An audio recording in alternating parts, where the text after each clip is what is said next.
Hello and welcome to Valley News Now, and I'm with Devin. That's me. My buddy. Devin. My pal. We're- So great to see you. Well, thanks for having me, man. It's always fun to join the desk. I didn't know we were coming right out to me, so I kind of jump scared Coming myself right a out. little bit there. Yeah, I like it. I yeah. like it. We're right into the action. And you know what? We're going to get right into the action. This is a new segment for us. It's a very exciting day. It's a very exciting day for me because I get to talk about what I do more, and so that's always fun. I'll never turn that down, and so I appreciate you giving me some time, Adam.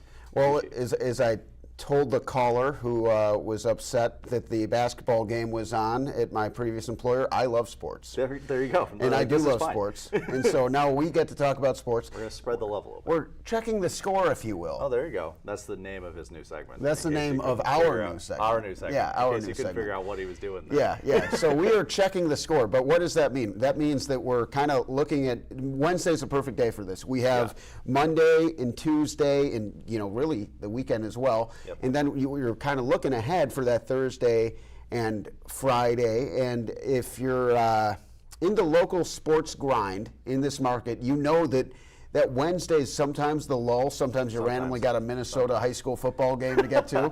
I love when Minnesota does that. It's Yeah. my favorite thing that they do. We get games Tuesday, You got a Wednesday, bu- Thursday, and Friday. Wednesday, It's that's awesome. But Thursday, you get a lot of action, and then there's a lot to look ahead to on Thursday, and then Friday, of course, huge game day, regardless of the season. Right, no matter where you're at in the year, including here in the summer, your Fridays are going to be busy. And Exactly. So, Wednesday's perfect for it. And also, we have the Legacy 18 every Wednesday on Valley News Live. I got to plug that away at 6 and 10.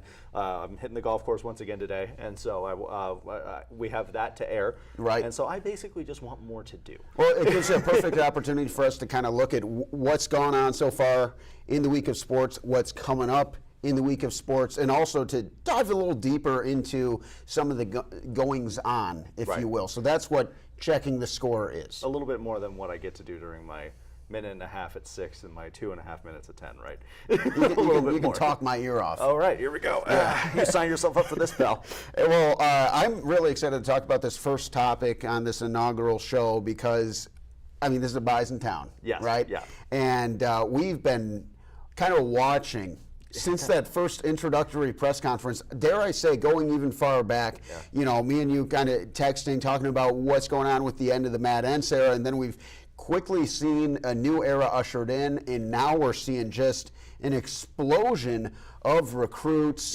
Tim Polasek, the new head coach for the Bison, he's on his horse. He hit the ground running, and obviously I think the energy that he brings to the table, how much he cares about recruiting, how much recruiting is a part of the college game, he knows. He knows exactly what he has to do, and so he absolutely hit the ground running. They have 22 verbal commits already from the class of 20 for the upcoming high school class of 2025.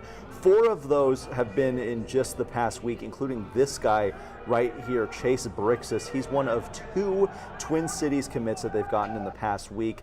That's a very fertile recruiting ground for Bison football. Historically, has been that Twin Cities area.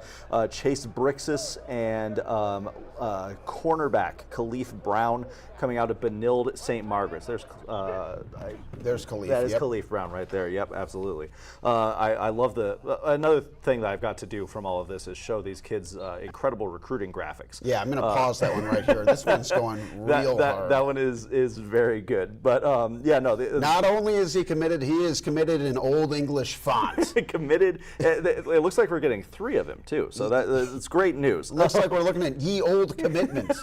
That's good for him. And so the Bison have gotten 22 verbal commits so far, and 11 of these guys, and there's obviously more. There's this is Marion Moore. He's out of Madison, Wisconsin. He's a cornerback. He chose North Dakota State over an offer from his hometown Badgers. No way. So all of these kids have gotten a lot of, some of them have gotten Power 5 attention, a lot of them have gotten FBS attention.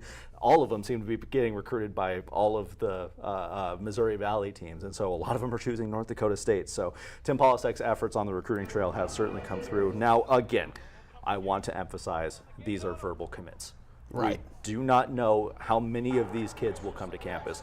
However, getting 22 verbal commits in his first offseason with the program, it's a heck of a sign. Yeah. And it's exciting time if you're a fan of this program to kind of see how they're looking towards the future and how they're kind of gearing up for the start of the Tim Polasek era. A lot to be excited about. And there's some talent in here too. Our friends at Bison Report, the 27 Sports Network here, 24/7 Sports Network here, they have ranked the 11 of these guys at 3 stars. Okay. So there's some real talent in these guys too. Again, we'll see if they actually get Well, here on I campus, am really glad you're saying that too, because I mean, we just saw, I can't remember the guy's name, but the running back who flipped his commitment to SDSU. Yeah. That was a Twin Cities recruit, I believe, Yeah, as well, and yeah. so that was a tough one to lose. Mr. Football Minnesota. Exactly, yeah. Looked like he was going to be the next star running back. You never know, but at the same time, it's not like it's baby Gronk, and tomorrow he's going to say Illinois State, and the next day Right. he's going to say the Jackrabbits, I didn't and expect then us he's to bring going up to say baby Gronk in here, Yeah. but and like that's kind of why you cast a wide net and why you Right. get these at least 22.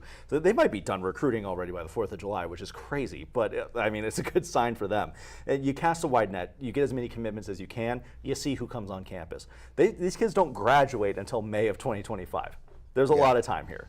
staying ahead of the ball game. Exactly, and signing day on in December, that's going to be the most interesting thing. I know there was some chatter about creating a new signing day kind of in June for this situation. You know, you lock these guys down early, and then you could just focus on that. The NCAA, I believe, struck that down, so that's not happening yet. I do think that's on the horizon, though, because, I mean, when you have this kind of recruiting surge this early in the summer and you're recruiting kids as early as you are, I remember when I was getting recruited. I know out of Alaska, I'm probably not like the textbook story of how to get recruited, but I think I signed my letter of intent after committing to Mayville State in May of the year, like a couple weeks before I graduated. Okay. Then a few months later, I was going down there. Like it was not this far in advance.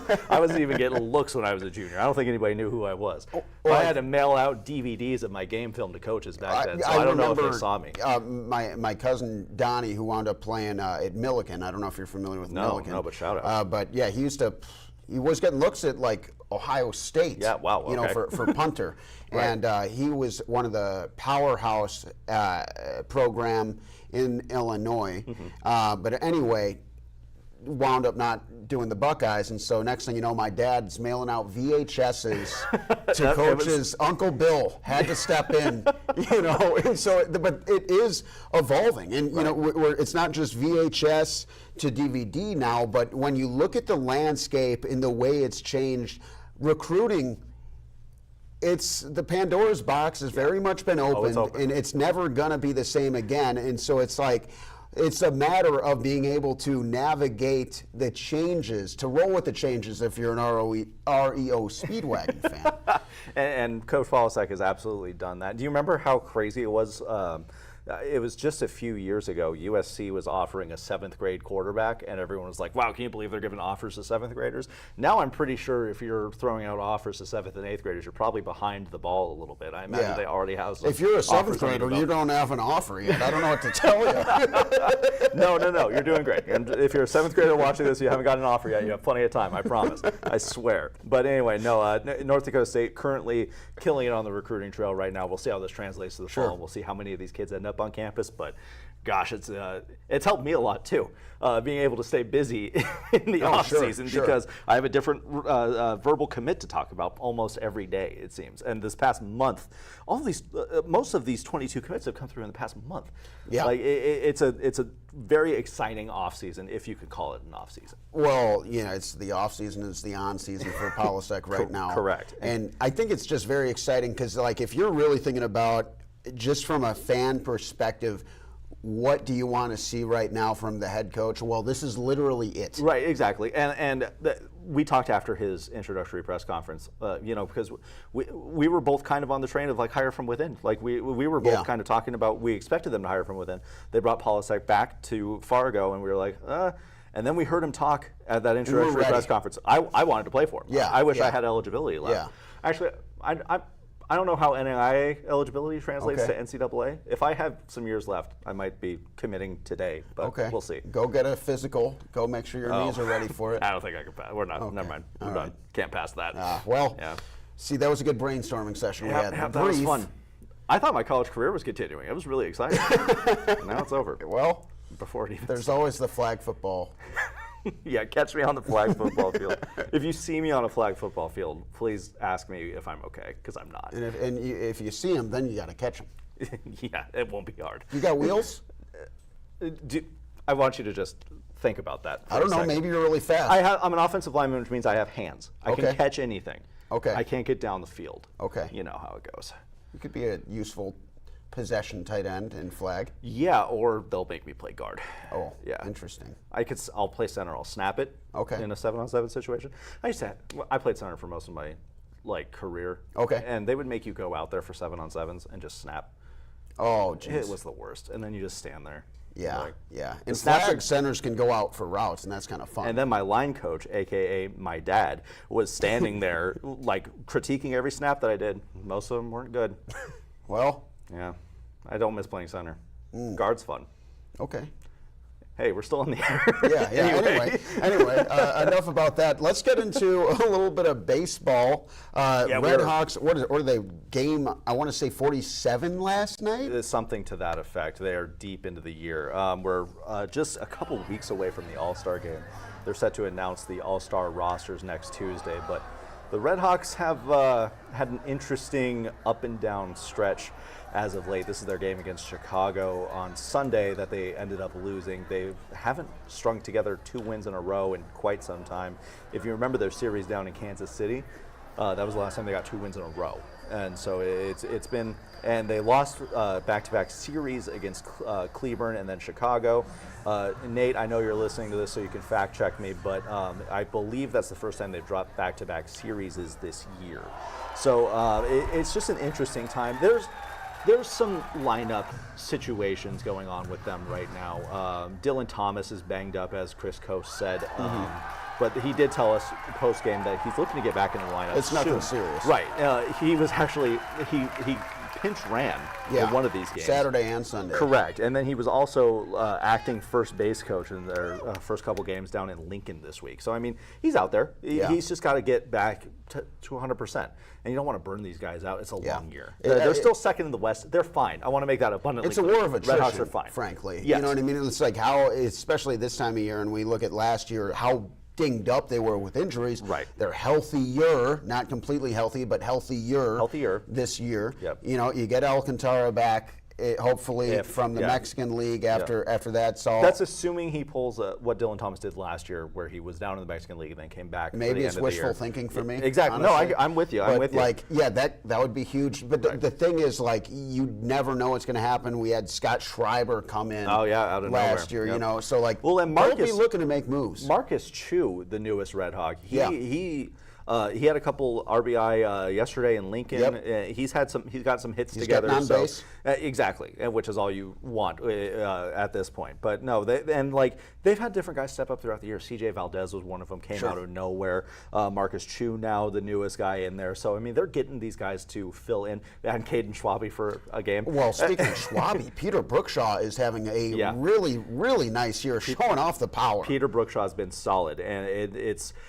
fun to see these. You know, we watched them when they were at North Dakota State. It's just cool, you know, from my perspective, seeing them kind of continue to grow as they take things to the next level. It's very cool to see. And then pitching, Davis Feldman is still on one. Davis Feldman leads the team in wins. He has 6 of them.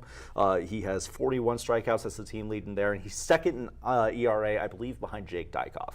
And Jake Dykoff's a reliever, so he hasn't given up that much. Well, I mean, Feldman, he's like among the very best starting pitchers in the league. Correct. Right now. I'm going to go ahead and put this out there. I think he's going to be an all-star.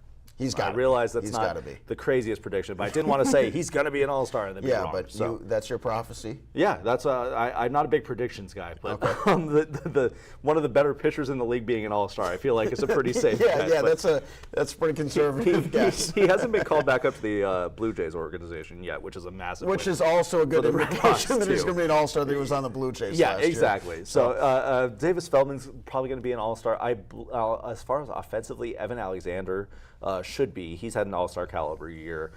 Sam Dexter's kind of a perennial, could be an all-star type guy. And then Alcantara would have been Absolutely. If he didn't get moved out, his stolen base numbers are still. I think he's going to have the league lead in stolen bases when the season's over. I mean, and that's if he doesn't steal another one. Exactly. That's if he never comes back. Yeah, looking like the American Association, Ricky Henderson out there. Yes, yeah, and he was leading in hits and stolen bases. Just ridiculous. It's unfortunate that he's gone, but the Red Hawks are missing that clearly. But once they're just trying to stay healthy. They're trying to get through these dog days of summer as they play the Lincoln Salt Dogs. Do you like that?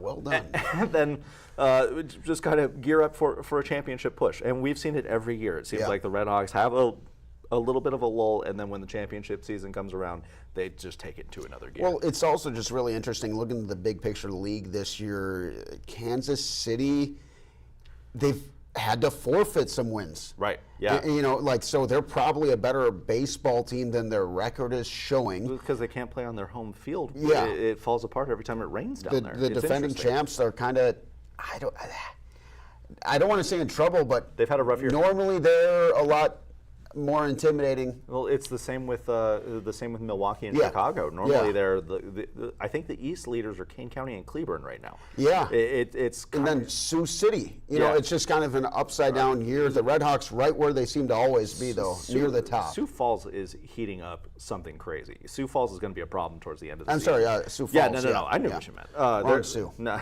it happens. But Sioux Falls is going to be a problem towards the end of the season. They are and have been consistently good this year, and I kind of think that it's kind of they showed some bright spots last year, especially with some of the power that they have in their lineup. But this year they've really kind of hit their stride, and they're going to be a problem. And so, I believe they come to Newman starting Monday. I'm going to fact check you right there. Let me check that out. But no, and that's going to be one whenever they do play them. That's going to be one that you're going to want to check out just because those. I truly believe that those are the two, no offense to the Kane County Cougars. I truly believe that Sioux Falls and Fargo-Moorhead are the two teams to beat in the league. And I don't think that that's a crazy take by any means, but don't mind me just looking for the right schedule link. There we go. Okay, here it is. I'm good at technology. Drum roll. I don't know why I would pull up to the playoff schedule from 2022, but now I'm on the right season. That's interesting strategy. Listen, I didn't do it. Okay, it's still not working. Let's just assume that they're playing Sioux Falls. If it's not Sioux Falls, it's Sioux City. Well, now I'm going to check, and we're going to see if I have better luck. But no, either way, whenever they do play Sioux Falls, the winner of that matchup is going to be the biggest problem that they have out of the West. And that's going to be an exciting series to watch no matter when they do play them. And I'm excited. I'm excited to see what Fargo-Moorhead and Sioux Falls are able to do whenever they do play each other, which is coming up. According to the schedule link that I finally found. They play Sioux City. Sioux City. You ran Monday. into that. You've run into that a couple of times. Yeah. Jeez. You know who's going to be disappointed? My mom. Oh, she thought it was Sioux. She thought it was the two top teams in the West. Her name is Sue. Oh. So. You haven't forgotten her. No. Okay. Good. I remember her name. Good. Maybe she'll be. I don't know. If you're Mom, if you're listening, if you're upset, I'm sorry about that. I'd like to apologize on his behalf as well. Okay, so it's Sioux City, the Explorers. Yes. They'll be exploring for a win on the road. Correct.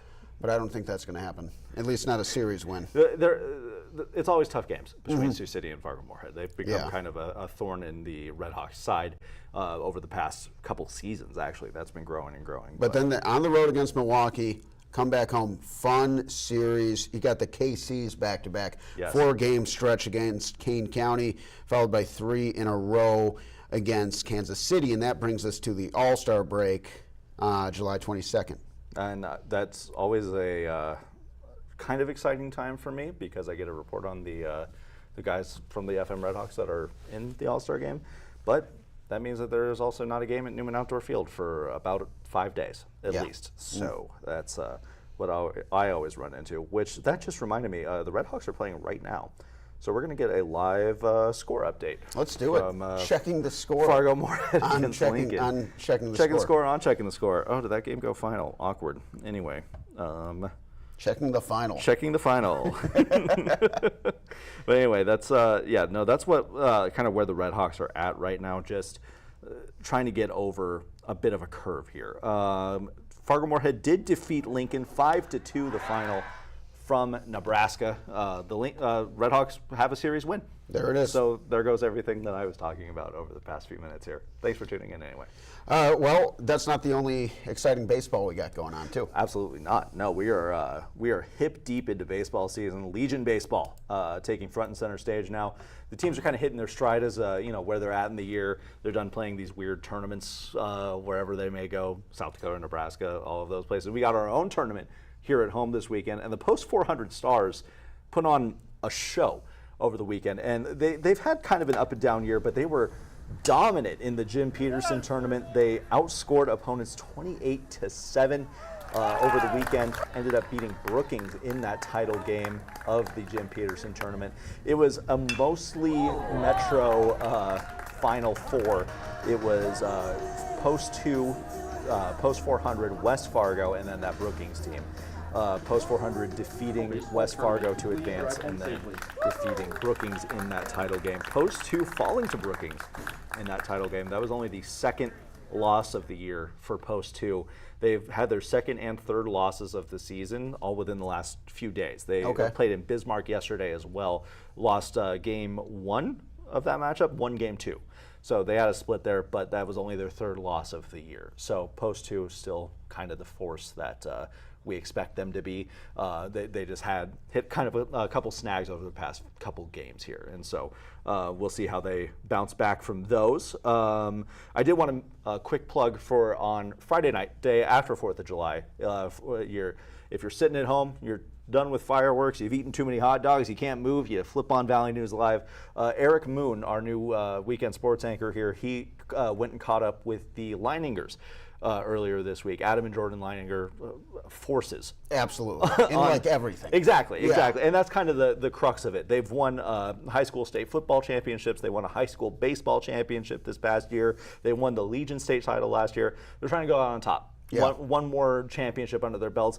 And Eric also kind of dives into their relationship with Coach Rustad, who Love that. I believe Adam said that he might see Coach Rustad more than his own parents because he coaches them in Shanley and then coaches them in Post 2. So a real fun story coming up on Friday. Be sure to check that out. Had to plug our I'm looking forward to it. And, Liningers are two nice guys, too. Yeah, really great good kids. athletes, but Great like kids. really good kids, always fun to talk to. And, as a member of the media in this market, I'm straight up going to miss covering those guys because they are just unbelievably fun to watch. Yep. And like you mentioned, unbelievably fun to watch. It's in every sport. Jordan plays basketball. They both play football. And when you have twin brothers who are both able to contribute at that level at so many different things, it's a fascinating story every single time. So that's coming up on Friday. And then, other Legion baseball teams in our area, West Fargo, they made the Pete semifinals. They swept Grand Forks yesterday. They're now 15-9 on the year. Moorhead had a thriller last night. I went out to this one at Matson Field. I had to leave before they hit a walk-off grand slam in the bottom of the 8th. The old classic leave, and then there's you ever leave, you're walking in the car, and then you hear the home run? Yeah, that's happened to me covering football. Cause obviously and you hear the touchdown. I hear the thousands screaming in the stadium as I'm leaving. I'm like, Oh, pick 6, 97 yards. That would have been nice to have on the highlights. Cool. See ya. Anyway, tune in Friday Night Live. But no, so Moorhead splitting with the Bemidji Centaurs, which is what a cool name. It's fantastic. That's a half horse, half human? Yes. That's cool. Very good. That's cool. Very good. Their logo is fantastic. I couldn't find a version of it that could fit into our graphics. Okay. So if any Bemidji coaches or parents or whatever are watching this, if you have a PNG file of your team's logo, please send it to me. I want it in my system. I got to see this. But the Bemidji Centaurs, they won the first game of that matchup against Moorhead, and then the Blues walked it off with, which, by the way, the Moorhead Blues Twitter account has a video of that walk-off grand slam that I wasn't able to get. So, but they, He knocks it over the wall into the night sky. It's borderline art. And so if you have a few seconds, go check that out. Into the night sky. Well, there's an artistic description. Gorgeous. But the holiday sign almost kind of ruins it. But the sunset in the background is really what makes it. No offense to the holiday by Matson Field. But anyway, that's where we're at in Legion baseball right now. We got more action coming up this weekend. And yeah, the Red Hawks are off for the 4th of July, but they're continuing their action on the road. They go up to Winnipeg next. Always a fun rivalry always series. Fun. And so, yeah, those are just some things to be sure to stay tuned right in here for, especially with our Jordan and Adam Leininger story coming up on Friday. More highlights throughout the weekend. And, of course, I know Eric is going to have highlights of the hot dog eating championship. Oh, you got to. On the 4th of July, so be sure to tune in. You don't want to miss that. I think he's going to. Do you see Joey Chestnut is doing his own? Against Kobayashi. Correct. Well, no. He's doing one tomorrow. He's just going to, just for fun, be like, hey, here's proof that I would have beaten all these guys anyway. Here, hold on. Eric sent it to me, so you know he's tuned into this. Stay tuned here to Valley News Live. But, Joey Chestnut on Twitter or X, whatever you want to call it, says he's going to Fort Bliss, eating against 4 of their finest soldiers in a hot dog eating contest there for America. Now, what they should do July. is like take their what is it, like an aggregate score? Oh, there you go. Like combine them. Those 4 guys so versus. Like maybe if it's like 10, 17, 13. If you give those guys an aggregate score, but then give Joey Chestnut like a 7-dog grace like score, I think that's good. I don't competition. think he needs the grace. Oh, all right. I think you think he's he out can eating 4 human beings combined. Absolutely. All right, we're gonna Yeah, test normal. Unless these guys are professional eaters. I mean, how many hot dogs? Before I let you go, how many did you think you could do? In one 12 sitting? minutes, yeah. In 12 minutes. I don't know. I haven't tested it necessarily. I can't remember the last time I've eaten more than 1 hot dog. I think you could sitting, do if I've been 7 honest. and then not feel good. No, I wouldn't feel good at all. Realistically, if I push myself, I think I could do double digits. I think probably 10. Okay. I'm going to say 10. Maybe next year on the 4th we can do We're this. going to do that. Stay tuned right here to the digital desk. We're going to do it. I don't need more hot dogs, but it's fine. Make sure you ask Russ the same question. I'm curious to see how many hot dogs you can eat in one sitting. You got it. Yeah, we got Russ coming up next. We're talking about the weekend weather. Devin, thank you for joining us. Of course. That's all for now on Valley News Now. We'll see you next time.